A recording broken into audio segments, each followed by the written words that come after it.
Друзья мои, мы сегодня приготовим торт на основе тыквенно-апельсинового бисквита, который мы готовили не так давно. Этот торт имеет очень интересный, изысканный, деликатесный вкус. Внутри торта будет классический крем-чиз на сливках, а также мармеладное конфи на основе брусники, то есть брусничный мармелад.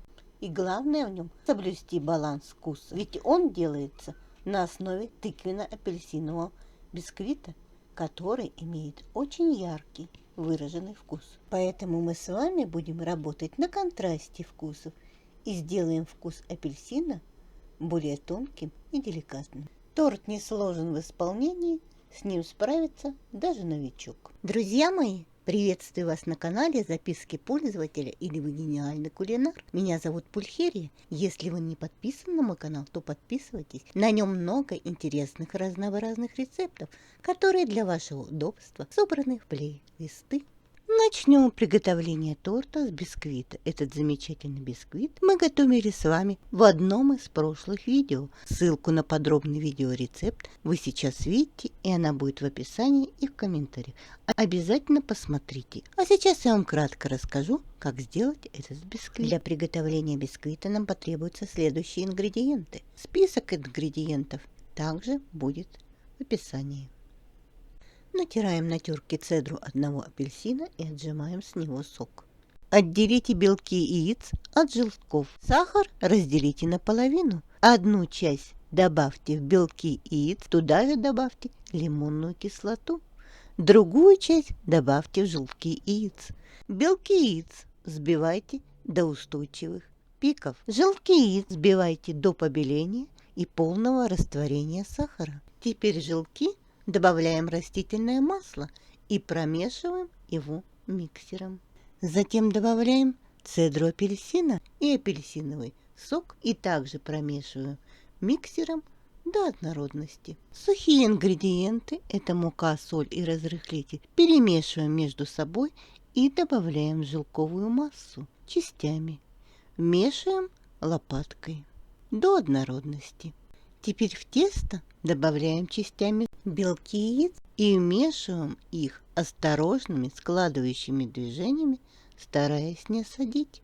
Бисквитное тесто перекладываем в форму диаметром 20-22 см, которую ничем не надо смазывать. На дно надо положить кружочек из пергаментной бумаги.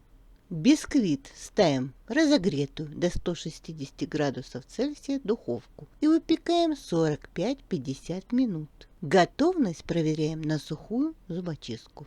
Выпеченный бисквит сначала охлаждаем в форме, а затем перекладываем на решетку. Бисквит надо перевернуть вверх дном. После того, как он остынет, заворачиваем пищевую пленку и отправляем его в холодильник на стабилизацию не менее чем на 4 часа. Для торта нужно бисквит разрезать на 4 равных по толщине коржа. И приступаем к приготовлению торта. Начнем приготовление с брусничного мармелада.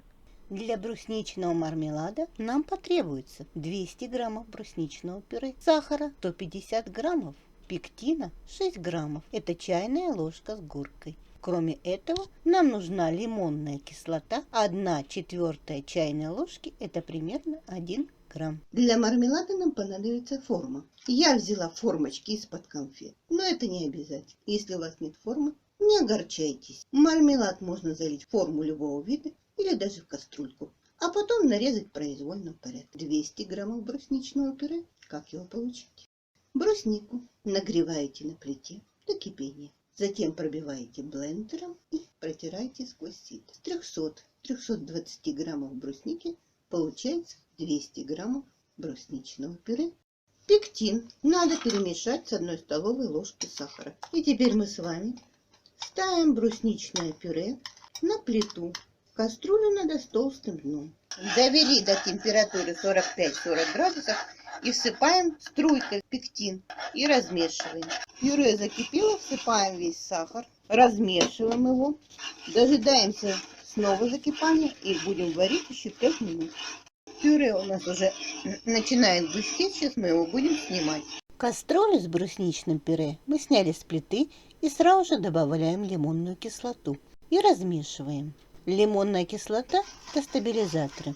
Поэтому действуем быстро, но размешиваем очень тщательно. Тщательно перемешав с лимонной кислотой, разливаем мармелад по формам. Процесс стабилизации начался, поэтому действуем быстро. Оставляем мармелад стабилизироваться при комнатной температуре. Стабилизируется он крайне быстро, примерно в течение полчаса. Как только мармелад остынет, он будет стабилен. Переходим к приготовлению крема.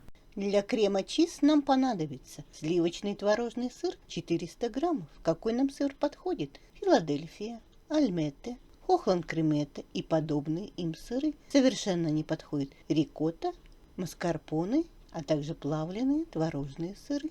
Потребуются нам сливки от 33% жирности, 100 мл. Сливки и сыр должны быть охлаждены в холодильнике не менее суток. Кроме этого, нам нужна сахарная пудра 70 граммов и ванилин по вкусу от 1 грамма.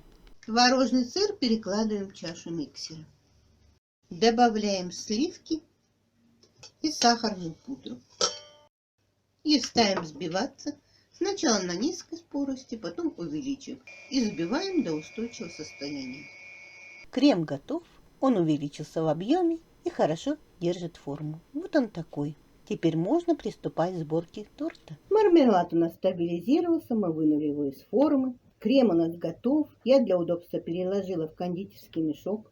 Торт удобнее всего собирать в кондитерском кольце или форме. На дно формы кладем нижний корж. Корж ничем не пропитывает, потому что данный корж не требует никакой пропитки. Нанесите 1/3 часть крема с помощью кондитерского мешка на корж, а затем разровняйте его лопаткой или ложкой. Мы положили на корж 1/3 часть крема и разровняли его. И теперь на крем кладем 1/3 часть мармелада. Если у вас мармелад не фигурный, то нарежьте его в произвольной форме. На 4-й корж не надо оставлять ни мармелада, ни крема.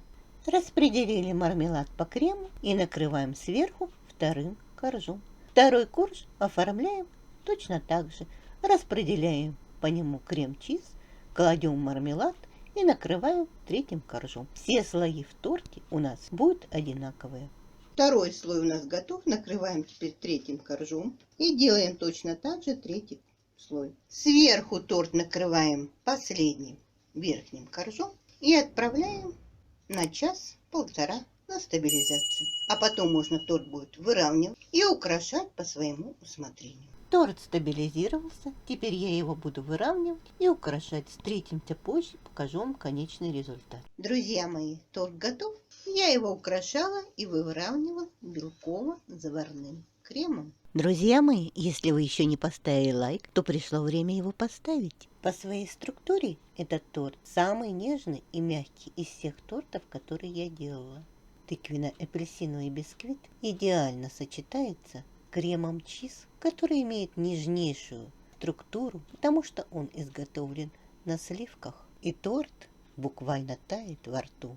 Торт, несмотря на свою простоту приготовления, относится к разряду премиум-класса, и приятно вас удивить своим вкусом. Торт необыкновенно вкусен. В нем самое идеальное сочетание вкусов.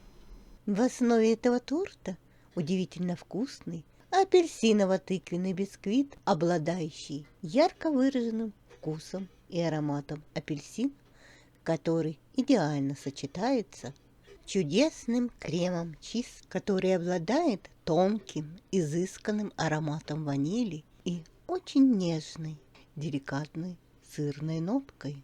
И все это превосходно оттеняет наше брусничное конфи, брусничный мармелад. Брусничный мармелад самый вкусный из известных мне мармеладов. Он сохраняет вкус и аромат брусники, но в более облагороженном виде. По вкусовым ощущениям является малосладким. И сам торт умеренно сладкий. Мы сейчас говорим не о количестве сахара в торте, а о том, как воспринимают наши вкусовые рецепторы. И еще одним достоинством этого торта является то, что с его приготовлением справится любой. Готовьте с удовольствием, друзья. Приятного аппетита! Я вам советую приготовить этот великолепный торт. Друзья мои, помните, что вы гениальны, поэтому у вас все получится. Подписывайтесь на мой канал, делитесь этим новым видео с друзьями в социальных сетях, ставьте лайки, пишите комментарии. С вами была Пульхерия. До новых встреч. Пока-пока. Встретимся в следующем видео.